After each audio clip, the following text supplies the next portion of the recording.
Assalamualaikum warahmatullahi wabarakatuh. Kita mulai mata kuliah dasar pemrograman. Untuk pertemuan pertama kita akan bahas tentang review flowchart. Ya, flowchart ini digunakan untuk menggambar alur proses dari suatu kasus yang akan kita kerjakan. Ya, ini sudah Anda terima ketika Anda belajar algoritma ya. Ini saya review untuk memudahkan kita dalam belajar mata kuliah dasar pemrograman. Nama saya Ari Nugroho. Saya ditugaskan oleh fakultas untuk mengajar mata kuliah dasar pemrograman untuk kelas C dan kelas D. Ya. Ini adalah simbol-simbol dari flowchart. Saya yakin Anda harusnya masih ingat. Ya, harusnya masih ingat. Ini adalah awal atau bisa main ya, atau bisa ini kalau di sini program main itu utama ya. Main itu utama, bisa juga dianggap sebagai begin ya, atau awal dari flowchart.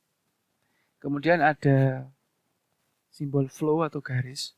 Ini menentukan atau menunjukkan alur atau arah dari prosesnya. Ya, kemudian ini akhirnya ya, akhir dari flowchart. Nah, di dalam atau di antara begin dan end atau main dan end ini ada beberapa simbol yang bisa kita gunakan sesuai dengan fungsinya. Ya, ini untuk input dan atau output ya. Sama ya, sama jajaran genjang, input dan output. Kemudian ada untuk deklarasi variabel dan untuk mengisi variabel, assign mengisi. Kemudian ada kontrol. Di sini ada percabangan. Kemudian call itu untuk memanggil function atau prosedur. Kemudian ada looping, perulangan, ada while, for, do. Ini sama simbolnya. Cuma nanti bentuknya itu lain-lain ya jika menggunakan while, menggunakan for atau menggunakan do. Jadi itu untuk sekilas ya, penjelasan tentang simbol-simbol flowchart ya. Untuk software, jadi di mata kuliah dasar pemrograman ini nanti akan saya gunakan software namanya Flowgorithm, atau Anda kalau dulu pakai Raptor ya silahkan pakai itu aja, silakan. Jadi saya nggak maksa harus pakai software ini. Kalau saya pakai software ini silahkan kalau Anda pakai Raptor ya. Nah ini sudah ada simulasi, jadi nanti kalau di play ya, kalau di running nanti akan muncul input outputnya. Kemudian nanti yang penting juga ada kita bisa ekspor langsung ke bahasa pemrograman. Nanti ya, Anda mau bahasa pemrograman apa nanti langsung muncul sintaknya. Jadi sebenarnya belajar dengan alat yang tepat itu memudahkan. Kemudian di sini bisa ada macam-macam, ini untuk interface ya. Interface-nya, kemudian ini untuk bahasa. Bisa juga ini diganti dengan bahasa Indonesia. Ini standarnya bahasa Inggris ya. Anda bisa gunakan pilihan bahasa di sini. Kemudian bisa juga ekspor ya. Jadi gambar flowchart ini nanti ya bisa kita ekspor menjadi JPG atau gambar ya. Sehingga nanti kalau mau diletakkan di dokumentasi, untuk dokumentasi bisa digunakan ya. Kemudian ini ada contoh kasus bagaimana kita menggambar flowchart dengan flowgorithm. Ya, ini contohnya adalah yang pertama adalah runtunan ya, runtun ya. Jadi satu arah ya, Ini adalah simbol untuk declare atau memesan variabel. Deklarasi variabel. Di sini ada tipe data, ada nama variabelnya. Simbolnya seperti ini ya. Perhatikan di sini. Nah, ya, simbolnya ini.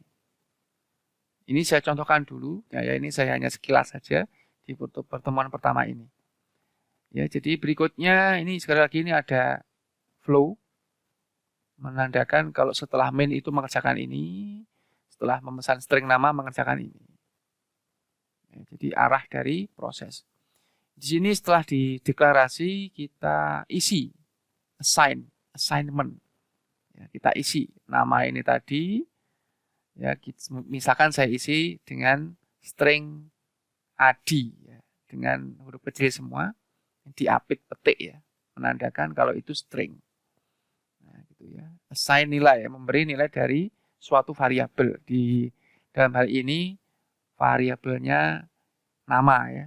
Kemudian kita tampilkan apa yang telah kita inputkan atau apa yang telah kita assignment, apa yang telah kita isi tadi.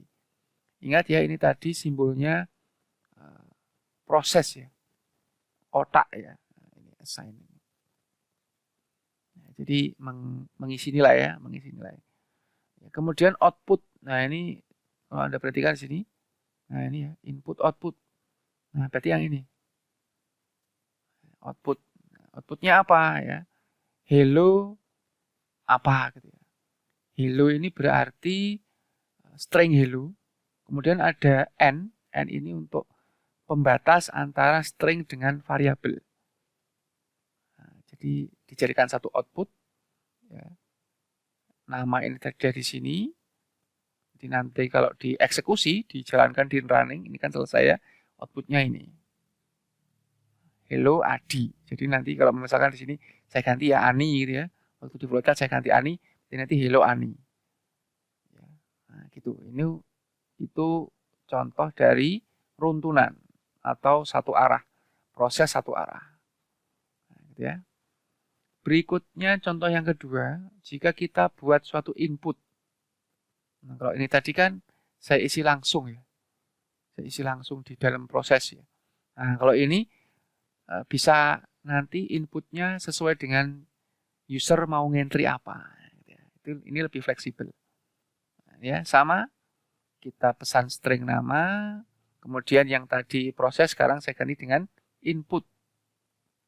Input ya, input. Apa yang diinput? Variabel nama.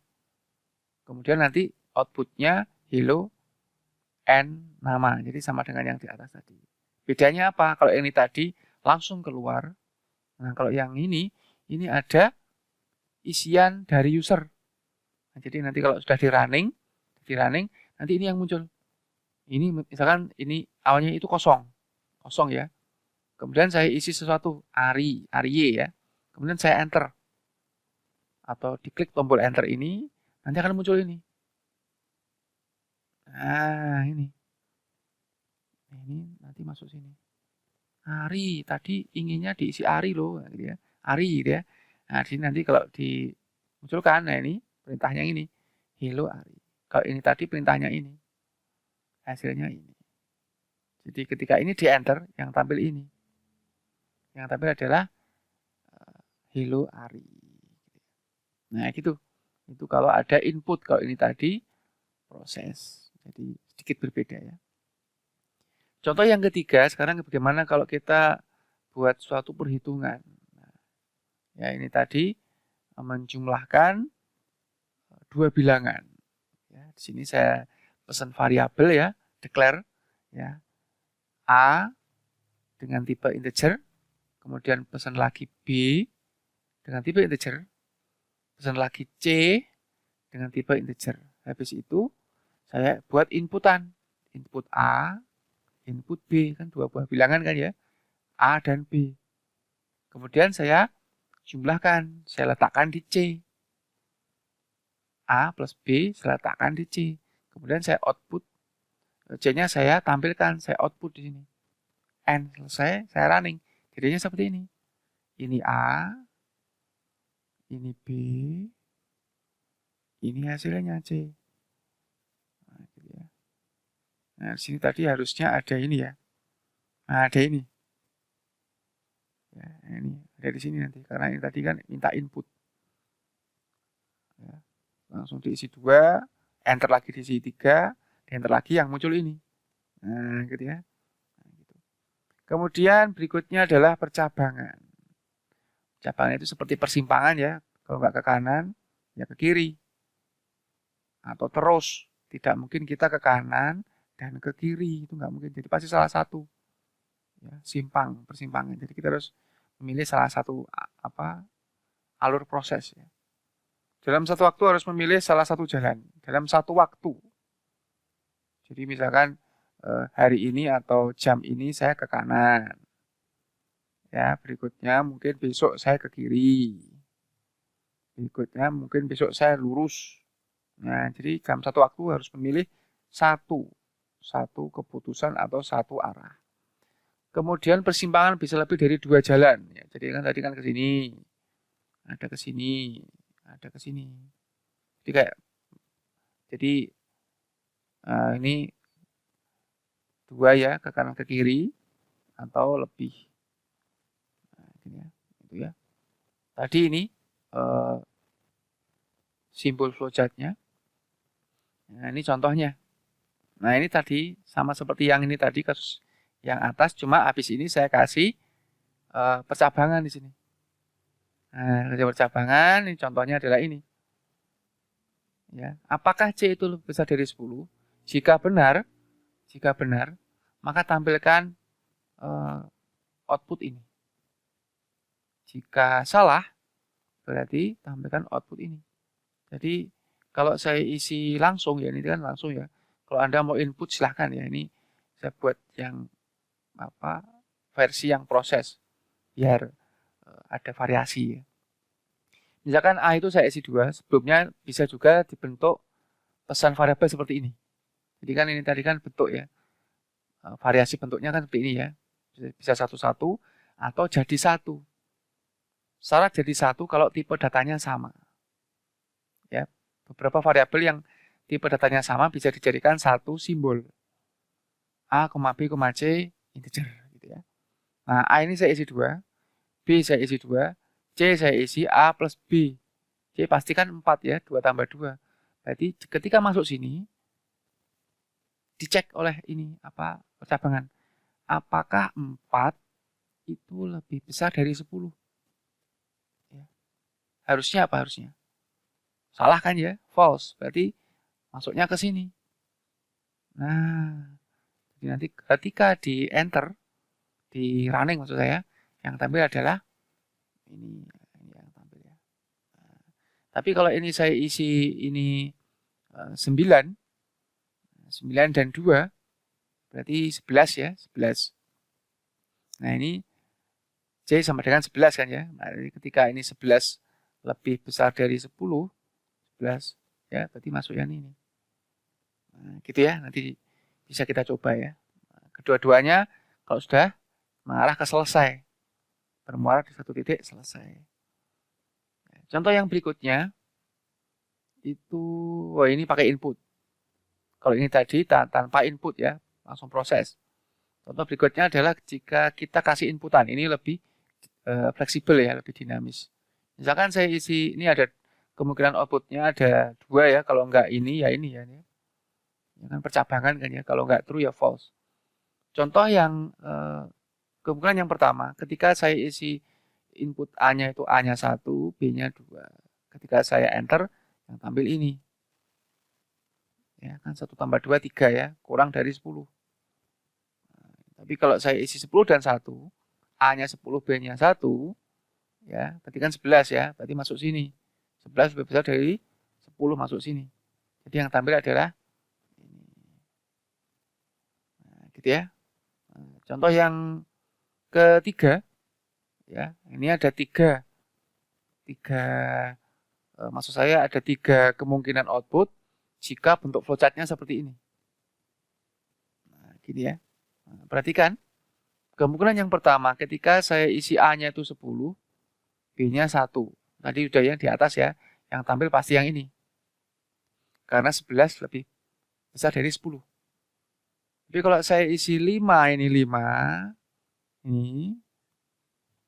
ini tadi tidak ada kalau yang ini tadi. Ya. Nanti silahkan dicoba ya kalau seperti ini, Anda isi ini 5, ini 5, hasilnya gimana ya? Ini tidak ada sama dengannya ya. Nah, tapi kalau saya kasih percabangan lagi, jadi kan yang ini kan kemungkinan pertama. Kemungkinan berikutnya adalah kalau nggak ini, ya ini kan ya. Nah, makanya ketika true itu langsung ini. Ketika false, dicek dulu di sini. Apakah C sama dengan 10? Kalau iya, berarti ini. Ya kan 5 tambah 5 kan tadi. Sehingga outputnya itu ini. Nah, gini ya. Tapi kalau saya isi 1 dan 2, dari sini tadi ya, berarti C-nya 3 kan ya. Nah, 3 kan, berarti kan kalau pas lewat di apa nih percabangan, dia akan masuk sini. Masuk sini kan ya. Nah, terus nanti dicek di sini. Apakah 3 sama dengan 10? Nah, pasti ke false kan ya, karena tidak sama. Nah, sehingga yang tampil adalah kurang dari 10. Sehingga ini adalah kurang dari 10. Nah, itu kalau percabangannya lebih dari 1. Nah, gitu ya. Berikutnya kita looping ya. Jadi ini sekelas-kelas saja. Saya cuplik-cuplik ya. Untuk mempermudah atau review ya. Review ini sudah Anda terima di algoritma ya. Mata kuliah algoritma dan pemrograman kalau salah. Nah ini mengulang berarti sesuatu itu berputar-putar. Berputar-putar. Tapi ada batasnya. Ya, kalau looping itu tanpa batas berarti itu looping yang apa namanya? Tidak normal ya. Looping kok terus ya. Jadi pasti looping itu ada hentinya. Nah, berhenti. Berhentinya jika apa? Nah, itu berarti kondisi. Nah, kondisi. Di sini keterangannya adalah mengulang suatu pernyataan sampai batas yang diinginkan. Jadi tetap ada batas. Kemudian yang harus ada adalah nilai awal, kondisi sama step perulangannya. Nilai awal itu mau mulai dari berapa, kondisi itu looping akan dijalankan jika apa. Nah, step itu setiap loop itu mau berapa kali langkah. Gitu ya. Di sini contohnya berarti yang ini ya. Nah, yang ini misalkan kita pakai while selama ya. Nah, gambarnya seperti ini. Ya, kita masukkan dulu. Jadi kalau Anda menemui flowchart yang agak rumit itu jangan langsung rumit ini ya gitu ya. Kita pelajari dulu pelan-pelan dari atas. Diikuti dulu flow-nya pelan-pelan saja. Ya, di sini berarti ada dua variabel batas dan x yang tipenya integer. Kemudian x-nya saya isi 1. Ini sebagai nilai awal ya. Jadi kalau ibaratnya itu tangga itu ini kan tangga ya, ini kan seperti looping ya. Naik satu tuh nilai awalnya tuh di titik berapa gitu. Kemudian batasnya 5. Jadi di sini tuh 1, saya mau naik sampai tangga yang ke-5. Berarti 5 berhenti. Nah, selama ini kan looping kan ini. Nah, itu ya. Nah, ini ada simbol seperti ini. Perhatikan ya, ini tadi simbolnya. Ini sama simbolnya. Ya, seperti ini bentuknya. Nah, jika pakai while, nah di sini dicek di sini. X apakah kurang sama dengan batas? Tadi X-nya berapa? 1. Berarti masuk sini kan. 1 kurang sama dengan batas. Batasnya berapa? 5. Jika benar, maka tampilkan 1 kan ya. Sehingga ini. Habis itu, X-nya ditambahkan. X-nya ditambah. Tadinya kan 1. Sehingga di sini, maksudnya ke sini 1. 1 tambah 1, 2. Dia masuk sini habis itu. Dicek lagi. Apakah 2 lebih kecil sama dengan batas? Benar kan ya? Kan masih di bawahnya 5 ya. Batasnya 5 kan ini. Kalau benar berarti masuk sini lagi. Tampilkan X-nya 2. Habis itu ditambahin lagi di sini. Habis ini kan nambahin 2 tambah 1, 3. 3 masuk sini lagi. Terus looping ini. Sampai ini. Ketika sudah 5. Nah ini kan ya, outputnya sudah 5. Di sini kan 6 sampai sini. X-nya 6. Ketika X-nya sudah 5 ya yang di sini. Ini. Ya, berarti kan kalau 5 tambah 1 kan 6. X yang di sebelah kiri itu 6. Nah, masuk ke sini. Nah, gini. 6 apakah kurang sama dengan batas? Kan false ya, lebih ya, sudah lebih dari batas kan ya. Makanya masuknya sini. Tampilkan tulisan selesai. Nah, itu ya, itu while. Itu while. Ya, ini contoh kasusnya adalah menampilkan deret bilangan 1 sampai 5. Nanti kalau mau sampai 10, ini diganti 10. Ya, dan seterusnya ya. Nah, ini juga tadi kalau Anda perhatikan apa ini komponennya batas diinginkan. Jadi harus ada batas ya. Kemudian ada nilai awal, kondisi sama step. Nah, di sini ya mana? Nilai awal, kondisi sama step. Kalau tidak ada salah satu dari ketiga itu, loopingnya akan gagal. Kalau ini tidak ada, loopingnya nggak akan pernah berhenti. Ya. Kalau ini tidak ada, mungkin loopingnya nggak akan jalan. Tidak akan pernah berjalan karena tidak tahu dimulai dari mana. Nah, kalau ini yang salah, kemungkinan juga loopingnya tidak jalan karena kondisinya tidak memenuhi. Ya, kondisinya tidak sesuai dengan apa yang diinginkan. Ya, gitu ya. Jadi looping itu kesalahannya ketika loopingnya tidak pernah berhenti dan ketika loopingnya tidak pernah berjalan. Nah, itu berarti loopingnya gagal. Nah, gitu ya. Berikutnya ada for. Ini cuma beda alur ya sebenarnya, beda alur. Kemudian juga beda di bagian kondisi. Ya, sebelumnya sama ya sampai sini. Sama dengan atasnya, bedanya di sini. Kalau pakai for, X sama dengan awal tuh batas. X itu untuk nanti loopingnya. Awal tuh batas kan 1 tuh 5. 1 tuh 5. Jadi lakukan perulangan 1 sampai 5. Ya, di sini next. Berarti habis ini to next. Tampilkan ini 1, looping ke sini lagi. 2, looping ke sini lagi. Tanpa ada ini. Bapak tadi kan ini kan harus ada stepnya. Step yang di sini yang pakai while itu sudah diganti dengan to. Dari 1 ke 5. To itu apa namanya? Stepnya. Tapi kelemahannya di for itu harus satu apa ini? Satu tangga. Nggak bisa ngeloncat kalau for. Tapi kalau while itu bisa ngeloncat. Meloncat bagaimana Pak? Ini kalau saya tambah 2. Nah ini. Berarti naiknya tuh 2 tangga. Dia loncat. Dari sini ke sini ya. Tapi kalau pakai for itu harus satu-satu naiknya. Ya, karena stepnya itu digantikan dengan to, di mana to itu harus satu-satu. Ya, ini nanti terus sampai 5. 1 itu batas. Jika selesai, dia masuk sini. Output selesai. Jadi outputnya sama dengan ini, cuma bentuk flowchartnya beda. Yang ini pakai while, yang ini pakai for. Pakai for. Berikutnya, jika pakai do, ya, while, for, dan do. Sama ya, cuma maksudnya sama maksud saya. Maksudnya sama, cuma bentuk flowchartnya, alurnya berbeda. Ya, ini sama sampai sini, sama ya. Nah, habis dari sini, itu di sini kita langsung ke output. Ya, outputnya di sini langsung X. X-nya berapa? X-nya 1, masuk sini.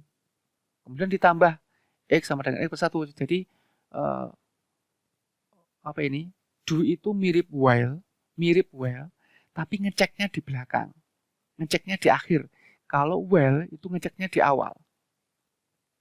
Jadi itu bedanya. Kalau while itu ngeceknya di awal, kalau do itu ngeceknya di akhir. Ya. Jadi do itu pasti dijalankan satu kali. Nah, habis itu ya terserah kondisinya. Jadi kalau ini kan ini X ya, X-nya 1 masuk ke sini kan, batasnya 5. Yang ditampilkan kan X-nya ya, berarti output X, berarti kan tambahkan 1. Karena X-nya di sini belum ditambahkan apa-apa. Habis dari sini 1 tambah 1, X-nya jadi 2. Nah, baru dicek di sini. Apakah X kurang sama dengan 5, batasnya 5 ya. Kalau kurang, naik lagi. Nah, ke sini lagi. Terus sampai di sini X-nya 5. Nah, kalau 5 kan berarti kan 6. 6 kan ya. Nah, di sini dicek apakah 6 kurang sama dengan batas. Ya. Batasnya berapa tadi? Ya, batasnya berapa tadi? Kalau batasnya 5 berarti salah kan ya kan? 6 kan lebih besar dari batas. Berarti tidak sesuai dengan kondisi. Berarti langsung false. Langsung ditulis selesai. Nah, ini review untuk pertemuan pertama di mata kuliah dasar pemrograman. Saya mereview beberapa bentuk flowchart beserta kasusnya. Ini kasusnya sama, cuma alur flowchartnya itu berbeda-beda. Ya, semoga ini membantu Anda ingat tentang materi flowchart di mata kuliah di semester sebelumnya, di mata kuliah algoritma ya kalau nggak salah ya. Nah, nanti untuk pertemuan berikutnya ya, nanti kita akan pakai alat flowchart. Jadi misalkan saya kasih kasus, ya flowchartnya gimana? Nah, ini di teori. Jadi di teorinya kita pakai flowchart.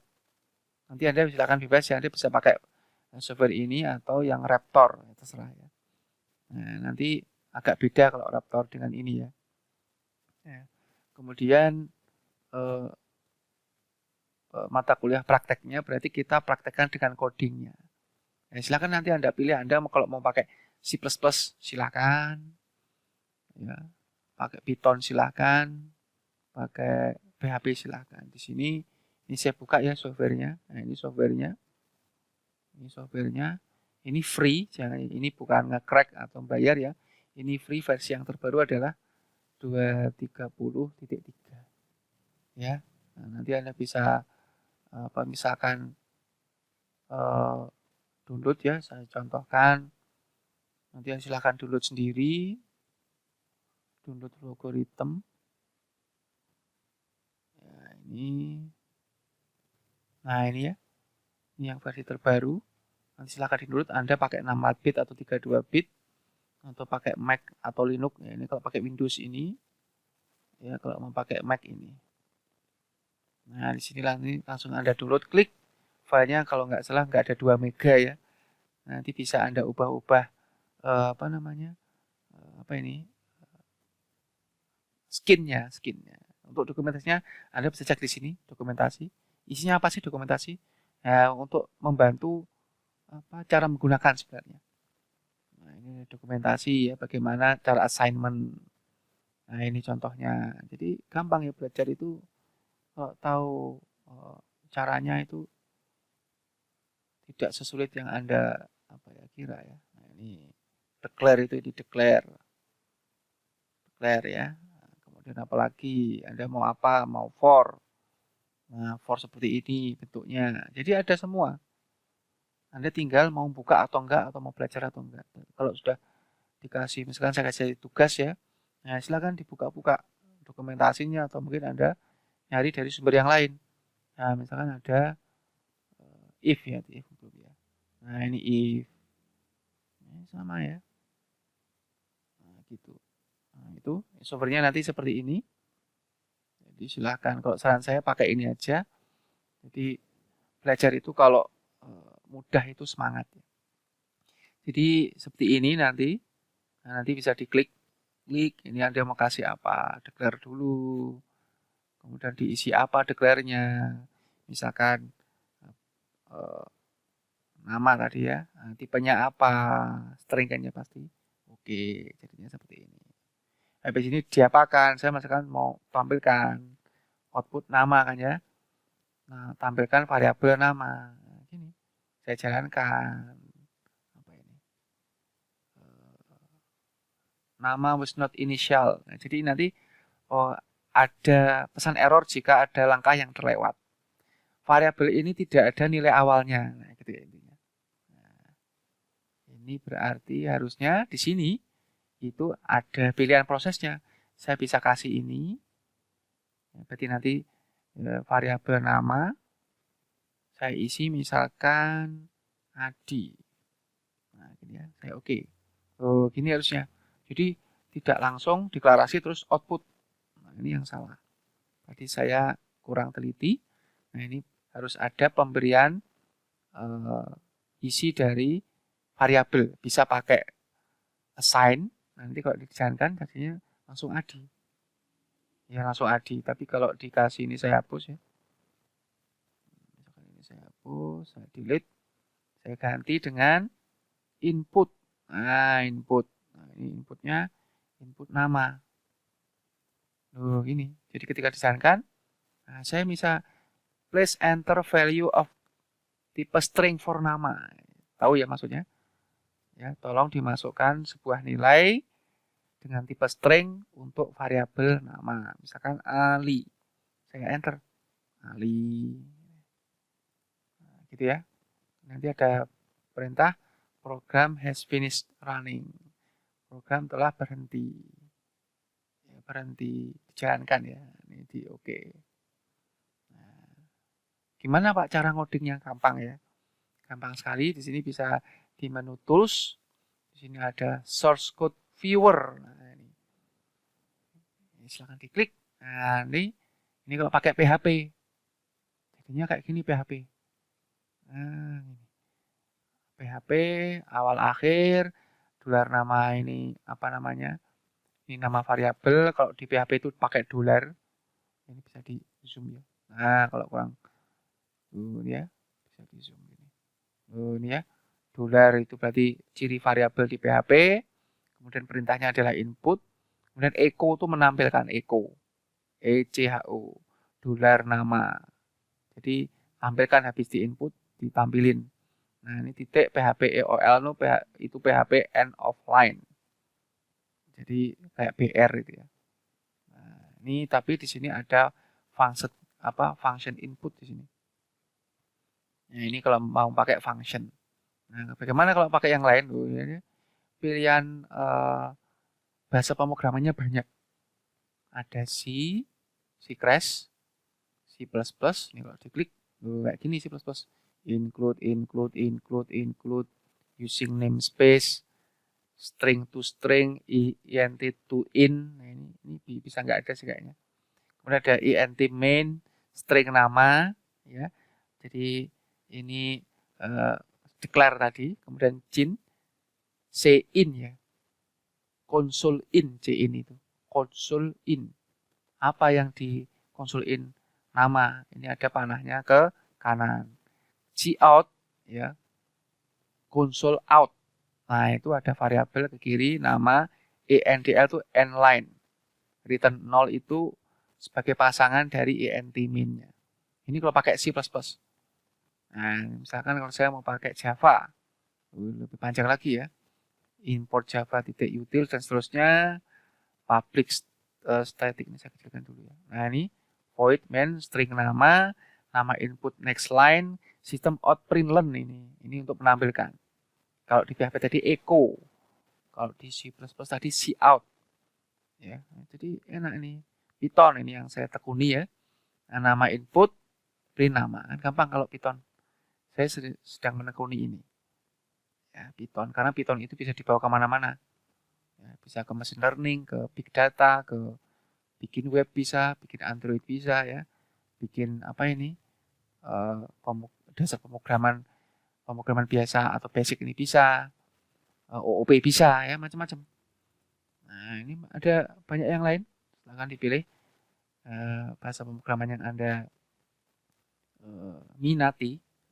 Ada Pascal, ini zaman saya dulu kuliah. Begini ya. Kalau Anda pernah belajar Pascal, ini Pascal. Nah, itu ya. Jadi ini bisa di-save juga ya. Jadi gampang sekali. Gampang sekali belajar kalau Anda tahu alatnya. Jadi semangat kan ya. Saya harap pertemuan pertama ini membuat Anda semangat belajarnya ya. Masih semester awal kan ya. Jadi jangan sampai bosan duluan ya. Nah, ini saya berikan saya menggunakan software ini agar Anda itu bisa belajar dengan mudah. Ya, bisa belajar dengan mudah sehingga nanti semangat Kemudian di mata kuliah saya itu, kalau saya kasih tugas itu jangan sampai kopas temannya.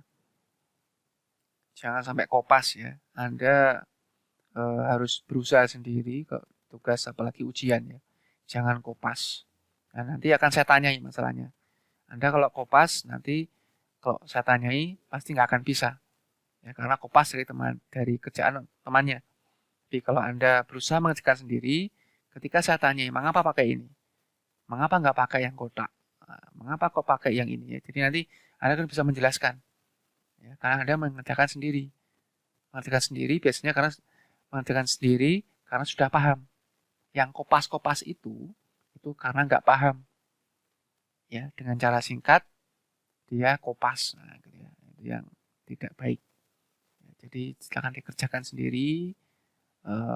Tutorial banyak di internet, di YouTube banyak, referensi di tempat lain juga banyak, buku juga ada. Jadi tinggal kemauan Anda saja ya. Mau apa enggak gitu. Mau apa enggak bisa gitu ya. Nah, gitu. Itu untuk pertemuan hari ini. Silahkan dipahami. Kalau mau download tadi ya silahkan. Kalau mau pakai Raptor ya juga silahkan. Saya nggak maksa harus pakai ini. Ya, nanti materinya sudah saya upload di virtual class. Kemudian video ini nanti akan saya record, saya upload di YouTube. Linknya akan saya share di virtual class. Gitu ya. Demikian yang saya sampaikan. Semoga bermanfaat. Saya Kriskan. Assalamualaikum warahmatullahi wabarakatuh.